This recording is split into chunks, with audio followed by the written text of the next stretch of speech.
ஓம் ஸ்ரீ சாய்ராம். பகவான் ஸ்ரீ சத்யசாயி பாபா அஷ்டோத்தரத்தில் 71வது திருநாமம் ஓம் ஸ்ரீ சாயி பக்த ஜன ஹிருதயாலயாய நமக என்பது. பக்த ஜனம் என்றால் அடியவர்கள் என்று உங்களுக்கு எல்லாருக்கும் தெரியும். ஹிருதயாலயாய என்றால் அவர்களுடைய பக்தர்களின் இதய கோவில். ஹிருதயாலயம் என்றால் இதய கோவில், அதாவது பக்தர்களின் இதயத்தையே கோவிலாக்கி அதில் குடிகொண்டிருப்பவரை வணங்குகிறேன் என்பது இதற்கு பொருள். பக்தர்கள் எவ்வளவு உயர்வானவர்கள் என்பதற்கு பாபா ஒரு அழகான கதை ஒன்று கூறினார்.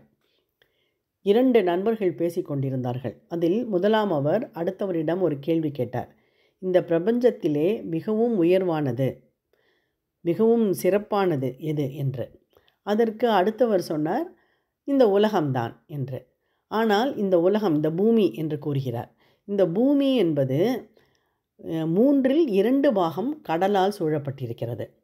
அந்த கடலோ சூரியனால் உறிஞ்சப்பட்டு விடுகிறது.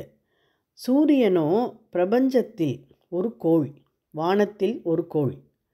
அந்த வானமோ நாராயணனால் ஒரே அடியாக அளக்கப்பட்டு விட்டது. அந்த நாராயணன் எங்கே இருக்கிறான்? பக்தர்களின் ஹிருதயத்தில் குடிகொண்டிருக்கிறான். ஆகவே இந்த உலகத்தில், இந்த பிரபஞ்சத்தில் மிகவும் உயர்வானது பக்தர்கள்தான், பக்தர்களின் ஹிருதயம்தான் என்றார்.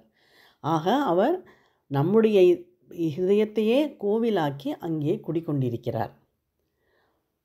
திரௌபதி சபையிலே மானபங்கப்படுத்தப்பட்ட பொழுது அவள் பல பெயர்களை கூறி கண்ணனை அழைக்கிறாள்.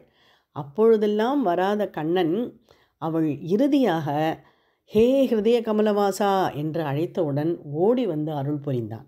ஆகவே எப்பொழுதுமே அந்த கண்ணன் மட்டுமல்ல, பாபாவுமே நம்முடைய ஹிருதயங்களையே கோவிலாக்கி அதிலே குடிக்கொண்டிருக்கிறார்கள். அப்படிப்பட்ட பாபாவை வணங்குகிறேன்.